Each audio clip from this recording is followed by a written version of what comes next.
তুমি কেন ভাই প্রমাণ আছে এগুলো মিথ্যা কথা তুমি কেন ভাই প্রমাণ আছে এগুলো মিথ্যা কথা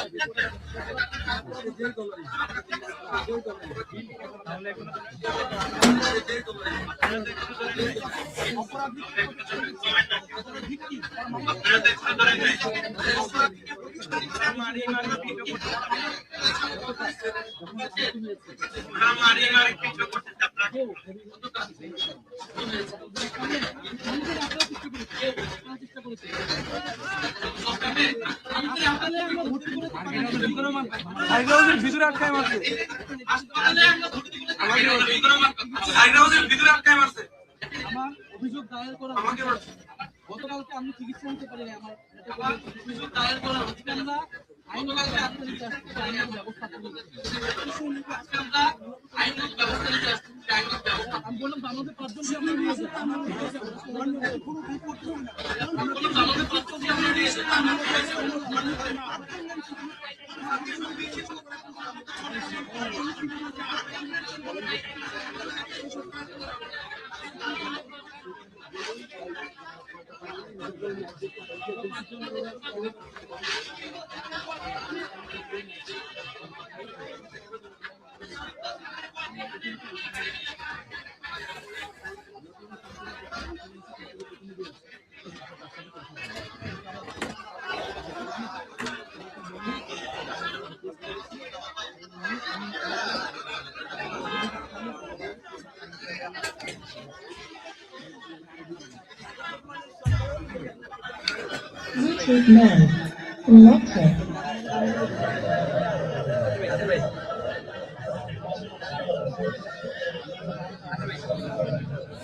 দর্শক, আপনারা দেখছেন হবিগঞ্জ সীমান্তে এনসিপির পদযাত্রায় বাধা দিচ্ছে পুলিশ। 144 ধারা জারি করা হয়েছে। সেখানে আমরা দেখতে পাচ্ছি নাহিদ ইসলাম, নাসির পাটোয়ারি সহ এনসিপির শীর্ষ নেতারা, সামনে পুলিশের দীর্ঘ ব্যারিকেড, অপর পাশে আছে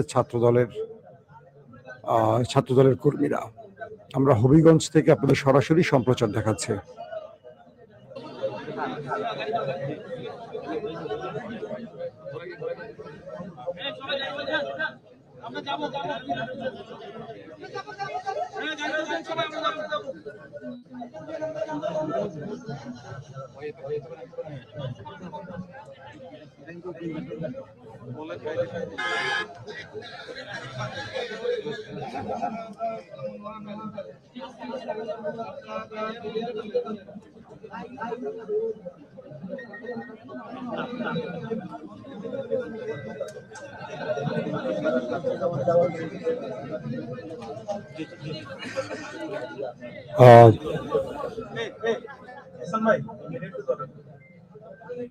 উত্তরাঞ্চলের জুলাই পদযাত্রার রোডম্যাপ অনুযায়ী মৌলভীবাজার জেলার আজকের দুটি পদযাত্রা সাময়িক স্থগিত করেছে এনসিপি।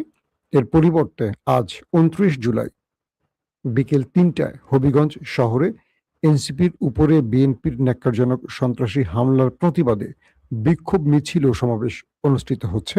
আমরা যেটা দেখছি, হবিগঞ্জের উক্ত বিক্ষোভ মিছিল ও সমাবেশে উপস্থিত আছেন এনসিপির আহ্বায়ক ও বিরোধী দলীয় চিফ হুইপ মোহাম্মদ নাহিদ ইসলাম, সদস্য সচিব আক্তার হোসেন এমপি, উত্তরাঞ্চলের মুখ্য সংগঠক সার্জিস আলম, দক্ষিণাঞ্চলের মুখ্য সংগঠক এবং সংসদ সদস্য হাসনাত আবদুল্লাহ, মুখ্য সমন্বয়ক নাসিরউদ্দিন পাটোয়ারি সহ প্রত্যেকে এখন আছেন। আপনারা দেখতে পাচ্ছেন সরাসরি আমরা নাহিদ ইসলামের কথা শুনতে পাচ্ছিলাম। আমরা দেখতে পাচ্ছি নাসিরউদ্দিন পাটোয়ারি এবং হাসনাতকে আমরা দেখতে পাচ্ছি সরাসরি। পুলিশ তাদেরকে আটকে রেখেছে 144 ধারা জারি করে। আমরা হবিগঞ্জ সীমান্ত অঞ্চল থেকে আপনাদের দেখাচ্ছি। এখানে পুলিশ তাদেরকে 144 ধারা দিয়ে বাধার মুখে রেখেছে এনসিপি, যাতে কোনো প্রকার এখানে রাজনৈতিক প্রোগ্রাম করতে না পারে। আপনারা সরাসরি দেখছেন দর্শক।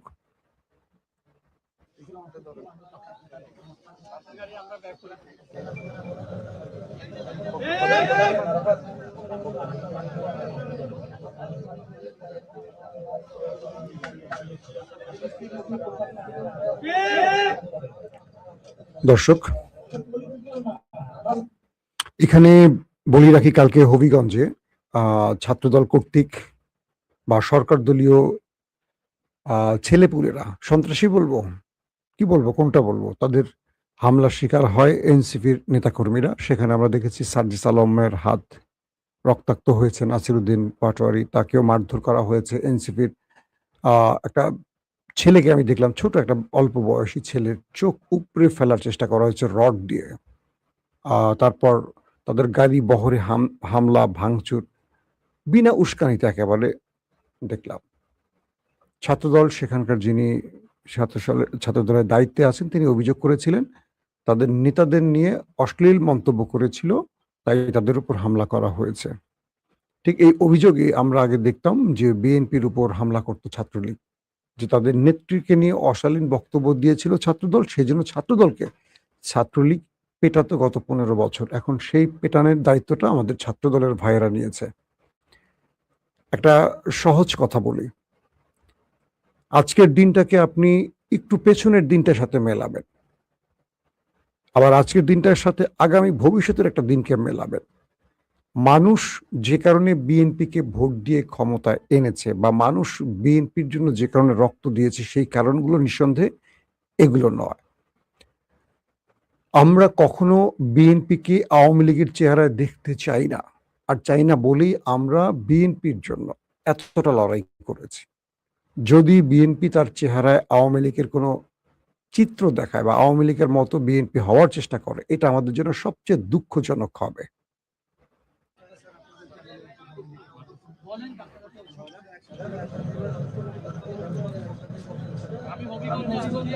আমরা দেখতে পাচ্ছি সার্জিস আলম কালকে আহত হয়েছিলেন এখানে।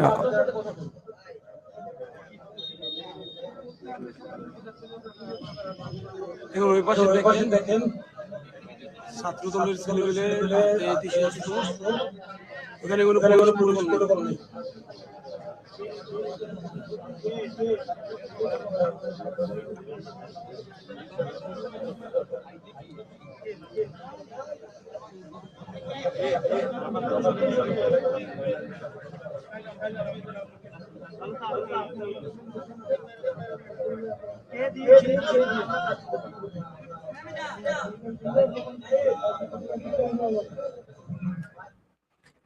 দর্শক, আমরা দেখতে পাচ্ছি ছাত্রদল এবং এনসিপি মাঝে পুলিশ, এবং পুলিশ মাঝে দাঁড়িয়ে দুপক্ষকে আটকে রাখার চেষ্টা করছে। কয়েকটা বিষয় স্পষ্ট হওয়া উচিত যে 24 আন্দোলনের পর 26-এ যে নতুন বাংলাদেশ আমরা পেয়েছি, বা আমরা প্রফেসর ইউনূসের আমল থেকে যদি হিসেব করি, যে আমলটা আমরা দেখেছি বা পেয়েছি, এই বাংলাদেশটাকে আমরা হাসিনার বাংলাদেশের মতো দেখার স্বপ্ন ছিল না বলে এই রক্তাক্ত একটা পথ আমরা পাড়িয়ে দিয়েছি। এখন অনেকে আমাকে বলবেন, অনেকের মন্তব্য করবেন, বাংলাদেশের মানুষ সবচেয়ে ভালো পারেন যে কাজটি করতে, সেটা হলো মন্তব্য। সবার কাছে বিবেক বিক্রি করা লোকদের কাছে আমি কোনো জবাব দিতে বাধ্য না।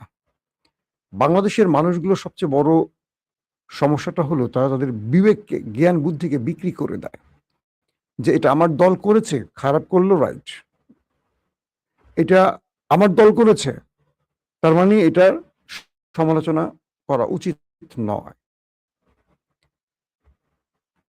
আজকের ছাত্র দলের যে চেহারা আমরা দেখতে পাচ্ছি, বা গত সরকারের 100 দিন অতিক্রান্ত হয়ে গেছে, যদিও তাদের প্রায় 120, 30, 40, 50 দিন মানে পুরো গণনা করিনি, যখন 100 দিন ছিল সরকারের দলের নিজেদের হাতে নিজেরা 600 জন মরে গেছে। কল্পনা করেন, আওয়ামী লীগ আমলে 15 বছরে বিএনপির যত নেতা কর্মী মারা গেছে আওয়ামী লীগের হাতে, গুম, ক্রসফায়ার যেগুলি বলি না কেন। এই সরকার যখন 5 বছর ক্ষমতায় থাকবে, দেখা যাবে যে আওয়ামী লীগের হাতে যারা মারা গেছে তার চেয়ে বিএনপি নিজেরা নিজেদেরকে মেরে ফেলছে বেশি, শুধু রাজনৈতিক আধিপত্য বা টেন্ডারবাজি বা চাঁদাবাজির নিয়ন্ত্রণ নেয়ার জন্য। তাহলে এই দলটির মধ্যে গুণগত কোনো পরিবর্তন আসে নাই। গত 15 বছর ধরে এই দলটি শিখলোটা কি? আমি মনে করি আসলে কিছু শেখে নাই, প্রথম। দ্বিতীয় যে বিষয়টি, এখন যারা আমাদের যিনি স্বরাষ্ট্রমন্ত্রী, তিনি আমাদের সালাউদ্দিন ভাই, নির্যাতিত একজন ব্যক্তি। আমার তার সাথে একটা পার্সোনাল সম্পর্ক ছিল এরকম, আমি তখন চ্যানেল ওয়ানে সাংবাদিকতা করি। তখন বিএনপির যে নেতাটাই দায়িত্ব নেয়, মুখপাত্র হয়, তাকেই র্যাব তাকে তুলে নিয়ে যায়, গুম করে ফেলে। একে একে সব নেতা গ্রেফতারের পর সালাউদ্দিন ভাই উত্তরা জোন থেকে তিনি বক্তব্য দিতেন। তো বিশেষ কারণে যেহেতু চ্যানেল ওয়ানটার মালিক ছিল বিএনপি পন্থী, আপনারা সবাই জানেন, সালাউদ্দিন ভাইয়ের সাথে আমার একবার দেখা হয়েছিল। আমি খুব দায়িত্ব মানে মানে কি বলবো, রিস্ক নিয়ে লাইফের ওয়ান থেকে গোপনে ওয়ানের গাড়িটাও নেই নাই, একটা মানে আলাদা একটা গাড়ি ব্যবহার করে সালাউদ্দিন ভাইয়ের সাথে কথা বলার জন্য বা একটা তাদের কর্মসূচি জানার জন্য গোপনে উত্তরে গিয়েছিলাম, আমার এখনো মনে আছে। পরবর্তী সালাউদ্দিন ভাইকে হঠাৎ করে পাওয়া যায়নি পরবর্তী জানা গেছে তিনি ভারতের শিলংয়ে আছেন, তাকে আইন শৃঙ্খলা বাহিনী বা আমাদের গুম বাহিনী তুলে নিয়ে গেছে। সেই সময় বিএনপির সাথে আমাদের লম্বা পথ চলা কষ্টের, কারণ আমরা যারা হাসিনা সরকারের সমালোচনা করতাম তাদেরও ভয়ঙ্কর বিপদ ছিল। নির্ধারিত একটা পথ দিয়ে অফিসে যেতাম না, পথই আটকাতো, হুমকি দিত, আপনি কালকে এই কাজটা করছেন ঠিক হয় নাই, এই রিপোর্ট আপনার চ্যানেলে গেছে এটা ঠিক হয় না, এটা কি হয় দেশ ছেড়ে চলে যান অথবা সাংবাদিকতা ছেড়ে দেন অথবা কথা বন্ধ করে ফেলেন। কারা বলতো? উত্তরপাড়া। মানে কি পরিমাণ যে হুমকি আসতো, আপনার সন্তান একজন আছে আমরা জানি, বাসার নাম্বার এত, এখানে থাকেন, হুমকিগুলো কি টাইপের। শেষ পর্যন্ত ব্ল্যাকলিস্ট হয়ে গেলাম। ব্ল্যাকলিস্ট বোঝেন? বিএনপি পন্থী চিহ্নিত করে ব্ল্যাকলিস্ট করা হলো। টেলিভিশন থেকে বলা হলো তুমি তোমার জীবন বাঁচাও আগে, চাকরি পরে। চলে গেলাম লন্ডনে। সেই বিএনপিটাকে দেখতে পাচ্ছি এখন, যে কাজগুলো করে বিএনপি শুধু নিন্দা কুড়াবে, সেই কাজগুলো বিএনপি খুব বড় ফ্রেমে করবে কেন? এক নম্বর কথা। দুই নম্বর কথা হলো, যেই দলটি এনসিপি তারা একটা রাজনৈতিক দল হতে পারে, কিন্তু এই ছেলেগুলোর আহ্বানে বাংলাদেশ আন্দোলন হয়েছে। যে হাসিনাকে আমরা কেউ সরাতে পারছিলাম না, না বিএনপি না জামাত, কেউ পারছিল না। এই ছেলেগুলোর আহ্বানে কিন্তু মানুষ নেমে এসে হাসিনাকে সরিয়েছে এবং সাকসেস। হাসিনা দেশ ছেড়ে চলে গেছে, একটা সুন্দর বাংলাদেশে আমরা পেয়েছি। সেই বাংলাদেশ এখন আমার প্রিয় দল বিএনপি ক্ষমতায়। তাহলে এগুলো কি করছে তারা? এগুলো কি হচ্ছে? তারা করছেটা কি?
পুলিশের বাদে আমরা যেতে পারছি না, ছাত্রদল, যুবদল, সব সন্ত্রাসী পুলিশ একসাথে ঐক্যবদ্ধভাবে, যেটা হাসিনার আমলে দেখছি, সেই পরিস্থিতি বাংলাদেশে তারেক রহমানের বাংলাদেশে দেখতে পাচ্ছি আমরা। এবং এখানে সংসদের বিরোধী দলের দুই আছেন, আরো দুজন এমপি আছেন, হাসান আব্দুল্লাহ এবং ওনার গায়ে হাত দিয়েছে পুলিশ, যারা এখানে পুরুষ পুলিশ আছে তারা আমাদেরকে মেরেছে, আঘাত করেছে। আমরা রাস্তায় আছি, আমরা বাংলাদেশে কোনো শান্তি শৃঙ্খলা নষ্ট করতে চাই না। আমরা চাই ওইখানে গিয়ে মামলাটা করতে এবং আমরা বলেছিলাম এখানে তো 144 দ্বারা জারি নেই, তাহলে এখানে কেন আমাদেরকে বাধা দেওয়া হচ্ছে? ওরা কোনো উত্তর দিতে পারছে না। তো বলেছে ঊর্ধ্বতন কারা সেটাও নাম বলে না।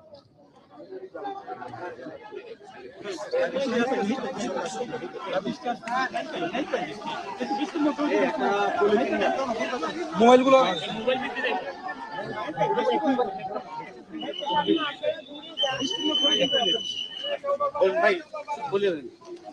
তো দেখতেই পাচ্ছেন আমরা হবিগঞ্জে আমাদের পূর্ব ঘোষিত কর্মসূচি ছিল গতকালকে হামলার বিরুদ্ধে। তো আমাদেরকে প্রথমে মৌলিকভাবে তারা বাধা দিচ্ছে, তারপরে কয়েক দফায় বালুচঘাট, লাশের গাড়ি থামায় রাখছে এবং আমরা এখানে এসে পুলিশ সর্বশেষ আটকিয়ে রেখেছে এবং তার কিছু ছাত্রদলের শত শত সন্ত্রাসীরা আছে। আমাদের কথা যেহেতু 144 ধারা জারি করেছে, আমরা আইন শৃঙ্খলার পরিবেশ বা সব কিছুকে সহযোগিতা করে আমরা আমাদের বলেছি আমরা শুধু যাব, মামলা দায়ের করবো, আহতদের দেখবো, তাদের পরিবারের সাথে সাক্ষাৎ করে আমরা চলে আসবো। প্রয়োজনে আমরা যতজন বলবেন আমরা ততজন নিয়ে যাবো, আপনারা আমাদেরকে সহযোগিতা করুন। আমরা এখানে কোনো ধরনের পরিবেশ অশান্তি চাই না, আমরা চাই আপনারা লকলি কাজ করুন। কিন্তু তারা আজকে যেখানে এইখানে কিন্তু 144 ধারা নাই, তারা এখানে আমাদেরকে ব্যারিকেড দিয়েছে এবং আমাদেরকে সেখানে যেতেও দিবে না।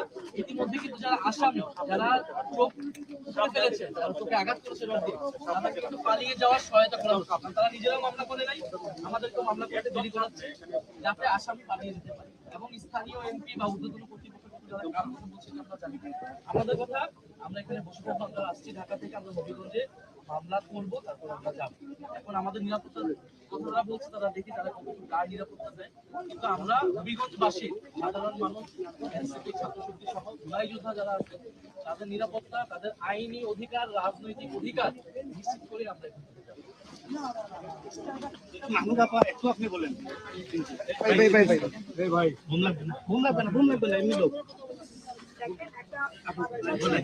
বাচ্চা ছেলের চোখ একটা অলরেডি নষ্টের পথে, ডাক্তার বলছে যে এটা দিয়ে কাজ হবে না, এটাকে আমরা হচ্ছে হায়ার চিকিৎসার জন্য ঢাকায় পাঠিয়ে দিই। এই যে এতগুলো পুলিশ এখানে, তাদের উচিত ছিল কি? তাদের উচিত ছিল ওদেরকে প্রতিহত করা, কিন্তু তারা এইখানে এসে আমাদেরকে আটকায় দিচ্ছে। আমাদের যারা ভাই ব্রাদাররা ওখানে যারা আহত হয়েছে তাদেরকে দেখতে যাওয়া তো আমাদের দায়িত্ব, এবং আমরা অবশ্যই দেখতে যাবো এবং আইনি ব্যবস্থা নেব। সবচেয়ে গুরুত্বপূর্ণ যে কথা, এই যে এত পুলিশ, শত শত পুলিশ এখানে, কিন্তু দেখেন আজকে প্রায় 24 ঘন্টা পার হয়ে যাচ্ছে, এখন পর্যন্ত একজনকে গ্রেফতার করতে পারবো। আমাদের এখানে অবস্থান কর্মসূচি থাকবে। আমরা বলেছি যে আমরা থানায় যাব, মামলা দিব, মামলা দিয়ে আমরা চলে আসবো। কিন্তু সেই মামলা দেওয়ার যে আচ্ছা 144 ধারা চলে, ঠিক আছে, আমরা তো মামলা দিতে পারি। এবং আমরা এটাও বলেছি যে আমরা 4-5 জনও যেতে রাজি, কিন্তু সেটা ওনারা রাজি হচ্ছেন না, আমাদেরকে যেতে দিচ্ছেন না। অথচ ওই পাশে তারপর দেশীয় অস্ত্র সহ ওনারা দাঁড়িয়ে আছে। কি একটা অবস্থা! এবং পুলিশ কোনোভাবে সহযোগিতা করছে না, এটা ওনাদের ঊর্ধ্বতন কর্তৃপক্ষ এবং আমি বলবো যে এটা সরকার এটা করাচ্ছে, অবশ্যই না হলে ওনারা তাদের অর্ডার ছাড়া এটা করবেন। এবং এই যে সন্ত্রাসী কর্মকাণ্ড এরকম যদি এরিয়ায় চলে এবং কোনো বিচার যদি না পায়, এক জুলাইতে চোখ হারাইছে, আরেক জুলাইতে এসে আওয়ামী লীগের হাতে, এক জুলাইতে চোখ হারাইছে, আরেক জুলাইতে এসে বিএনপির হাতে আমাদের ভাইরা চোখ হারাইছে। এইভাবে তাকে দেশ চলতে পারে না। এইখানে সুরাহা করে তারপর আমরা যাবো। ভৈরব আবহাওয়ায় দেখেন কিভাবে তারা আটকে রাখতেছে।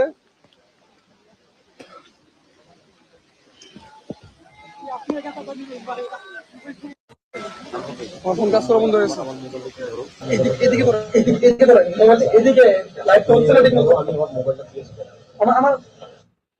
প্রিয় দর্শক, আমরা দেখছি এনসিপির কর্মসূচি হবিগঞ্জে চলছে, সেখানে পুলিশের বাধার মুখে আটকে গেছে এনসিপি। যে কথাগুলো বলছিলাম, যে নতুন বাংলাদেশটা আমাদের আসলে স্বপ্ন ছিল, সে বাংলাদেশটা এরকম না, হাসিনার মতো বাংলাদেশ না, একটা বিপরীত বাংলাদেশ। আমি আমার প্রতিটা ভিডিওতে একটা কথা বলি যে আমি স্বপ্ন হারাতে চাই না। যখন ক্রিজে অধিনায়কের দায়িত্বে আছেন তারেক রহমান, এই শব্দটা খুব আশা নিয়ে বলি যে বাংলাদেশের ক্রিজে জিয়া পরিবার থাকবে, সেই পরিবার বা সেই বাংলাদেশ অন্ধকারে হারাবে না। কিন্তু জানি না সিদ্ধান্ত রাষ্ট্রের উপর থেকে যখন আসে, সেই সিদ্ধান্তগুলো যারা মাঠে বাস্তবায়ন করেন তারা কতটুকু আন্তরিকতার সাথে করেন। আর তারেক রহমান বিরোধী দলগুলোর সাথে এরকম কোনো আচরণ আশা করবেন কিনা বা করছেন কিনা বা তার নির্দেশে হচ্ছে কিনা, এটা নিয়ে আমি ডাউট, আমার বিশ্বাস হচ্ছে না। আমাদের স্বরাষ্ট্রমন্ত্রী জানি না তার উপর থেকে যে দায়িত্ব তার উপরে আসে, সেই নির্দেশগুলো কোত্থেকে আসে, দেশের থেকে না দেশের বাইরের থেকে? যে ছেলেগুলো হাসিনাকে তাড়িয়ে স্বাধীন করলো দেশ, সেই ছেলেগুলো স্বাধীন বাংলাদেশে যাদেরকে ক্ষমতায় বসানো হয়েছে ভোট দিয়ে, তাদের আঘাতে যদি চোখ উপড়ে ফেলা হয়, তাহলে হাসিনা তাদের মধ্যে আমরা পার্থক্য খুঁজে পাবো না। খুব দুঃখের সাথে কথাটি বলতে হচ্ছে।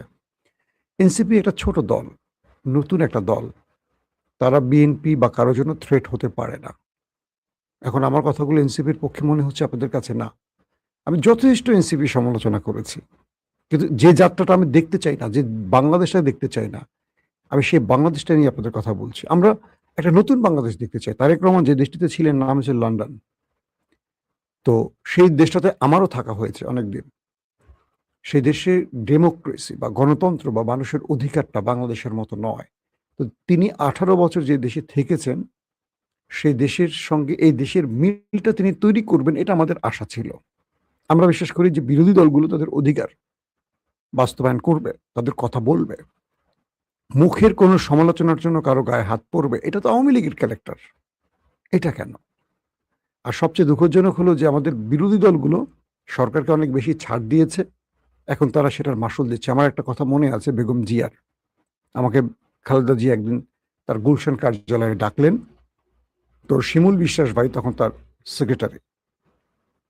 আমি ঢুকলাম ভেতরে, একজন নেতা ছাড়া কাউকে ঢুকতে দেয়া হয়নি। তো বিএনপির স্রেফ একজন নেতা যিনি আমার নিরাপত্তার দায়িত্বে ছিলেন, তিনি ছিলেন। আমি বেগম জিয়াকে প্রশ্ন করেছিলাম যে আপনারা হাসিনাকে এত ছাড় দিচ্ছেন, তখন কিন্তু পিলখানা হত্যাকাণ্ডের সময়ের ঘটনাটি বলছি। পিলখানার ঘটনার পর পুরো সেনাবাহিনী, সেনা পরিবার, তারা সবাই চেয়েছিল বেগম জি একটা সিদ্ধান্ত নেয়, কারণ সেনাবাহিনীর তখন ইচ্ছা ছিল 75-এর মতো একটা ঘটনা ঘটাবার, যেটুকু আমরা ভেতরের খবর পেয়েছিলাম। কারণ এই হত্যাকাণ্ডের সাথে সরাসরি ভারত এবং আওয়ামী লীগ জড়িত ছিল পিলখানা হত্যাকাণ্ডে। আমি বেগম জিয়াকে প্রশ্ন করলাম যে ম্যাডাম, যে সেনাবাহিনীর ভেতর থেকে যে তথ্যগুলো পাচ্ছি, তারা আপনাদের দিকে তাকিয়ে আছে, একটা রাজনৈতিক দলের দিকে তাকিয়ে আছে, আপনারা কোনো পজিটিভ মেসেজ দিলে হয়তো তারা একটা কিছু করতে পারে। তখন তিনি বলছেন যে আমরা কোনো হত্যাকাণ্ডের মাধ্যমে রাজনৈতিক ক্ষমতা দখলের চিন্তা করি না। বেগম জিয়া খুব পজিটিভ একজন নেত্রী ছিলেন, সেজন্য বাংলাদেশের আপামর জনতা সবাই তাকে ভালোবাসেন, সব দল তাকে ভালোবাসে। ইভেন আওয়ামী লীগ তার জানাজায় এসে হাজির হয়েছে, আওয়ামী লীগের অনেক লোক যাদের মধ্যে শিক্ষা, ভব্যতা, সভ্যতা বা যারা একটু বিবেকবান। আওয়ামী লীগ মানে সব গরু না, কিছু ভালো আছে, সব দলই থাকে এরকম। তো বেগম জিয়া বললেন যে আমরা এরপরে আরেকটি ঘটনা বলি।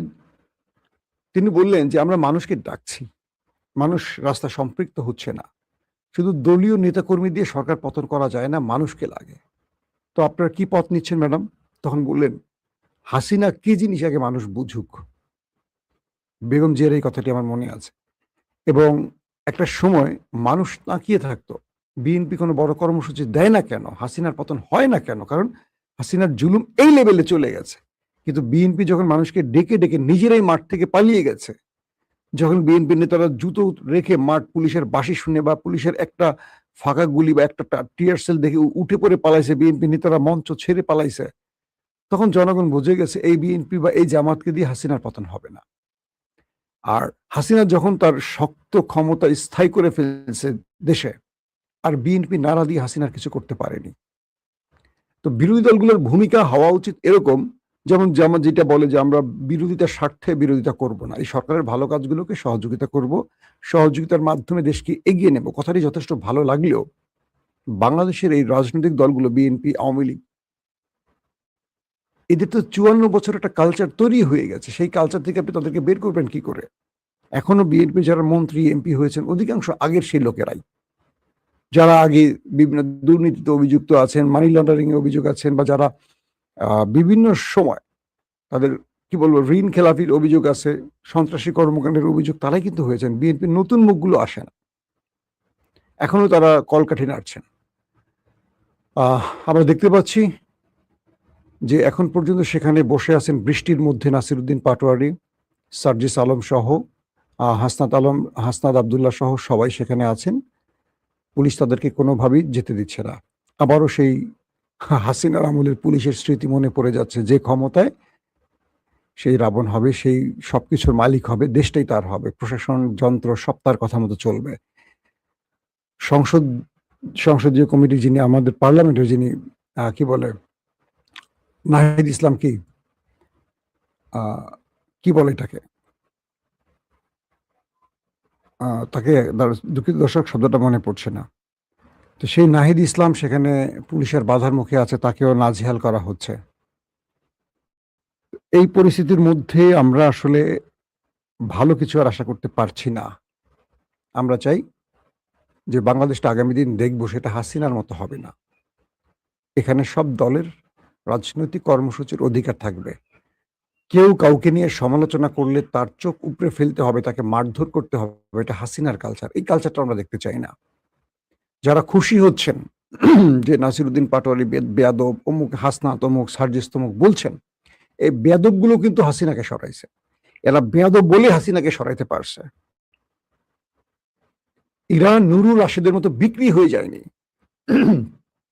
নুরুল রাশেদ যখন কোটা আন্দোলন শুরু করেছিল, পর্দার অন্তরালের খবর অনেকে জানেন না, আমরা তখন সরাসরি ছিলাম, প্রতিদিন তাদের সাথে আমাদের কথা হতো।